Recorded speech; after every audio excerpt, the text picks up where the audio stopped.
Sorry about that. Actually ran short on time. I forgot that there was a 10-minute time limit to YouTube videos. So here is part 2 of Microsoft Active Directory Domain Services Basics.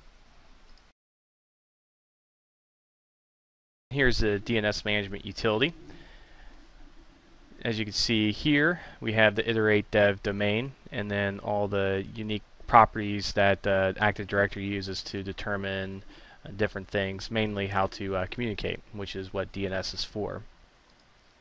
When we open up the command prompt, we can help solidify this DNS structure a little bit by just doing a couple ping tests. So if we actually just go ahead and ping dev DC01, as you see as a record here, we'll get a response. In addition, we can also ping iterate.dev. And you see that it's responding underneath the same IP address. When we flip back over to the DNS management tool here, we'll see that we have a name server, devdc01.iterate.dev, as the same as the parent. So when you actually ping iterate.dev, you get a response back from anything that's listed underneath this. So if we actually had multiple domain controllers, it would kind of go in a round-robin fashion for whoever's going to get the record. And here's the group policy management tool. As you can see, we have it expanded all the way out to the iterate.dev domain, and we'll just see a couple of the OU structure, including a few new things, group policy objects, and WMI filters. These are essentially the hidden containers from ADUC that allows you to store your different policy objects, which then once you create these, you can link them elsewhere. A word of caution is that the default domain policy you never want to modify or delete. The only time that you do want to modify the default domain policy is when you're modifying the password policy. And this actually changes inside of 2008, where they introduced the ability to have multiple password policies. So this is on a 2003 domain controller. As such, you do not want to modify or delete this with anything except for password policies. And then in 2008, like I said, you can have multiple password policies that you can apply. Group policies themselves are essentially different things that you can apply to users and or computers when it comes to the environment.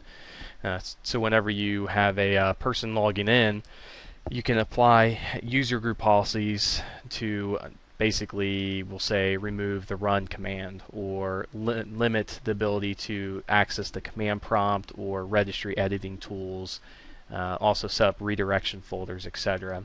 So if we actually open up a new group policy, so we'll say new, and then we can right click on that and go to edit, which opens up the group policy editor tool. You'll see that we have two different things here, computer configuration and user configuration. And inside here we can go down and modify different things.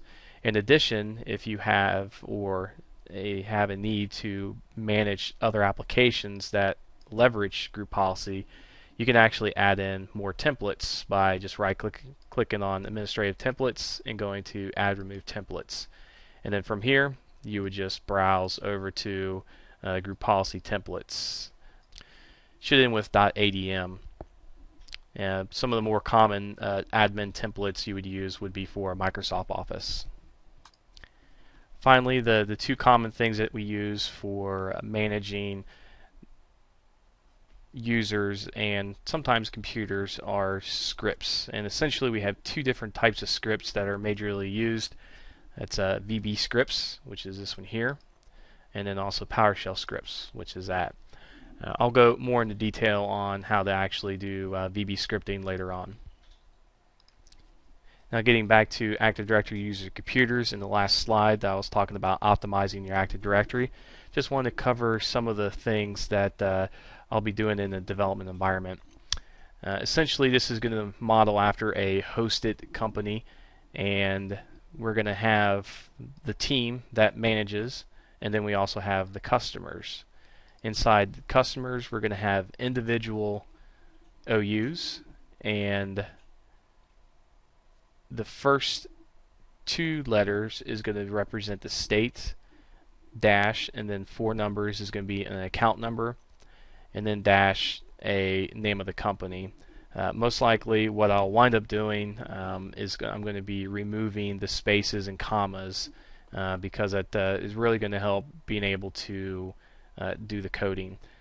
So like I always say, avoid spaces and any other special characters whenever possible.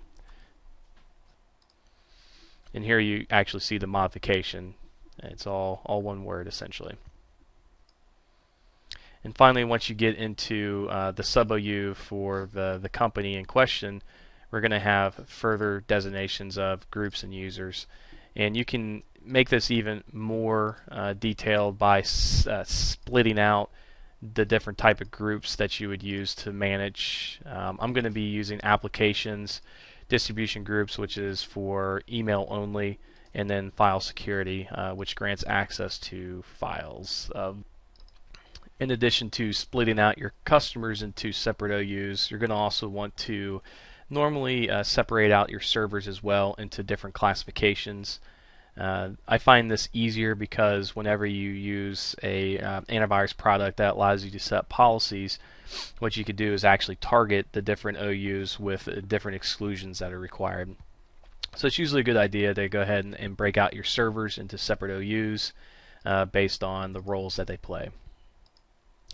Alright, thank you for joining. I hope I covered enough to at least get you somewhat familiarized with what I will be working on and at least the environment that I'm working in whenever we go back and reference certain things inside Active Directory. If you do have any questions, please feel free to submit them via the comments, as well as if you'd like, subscribe to us either through the RSS feeds and or Twitter. Thanks a lot.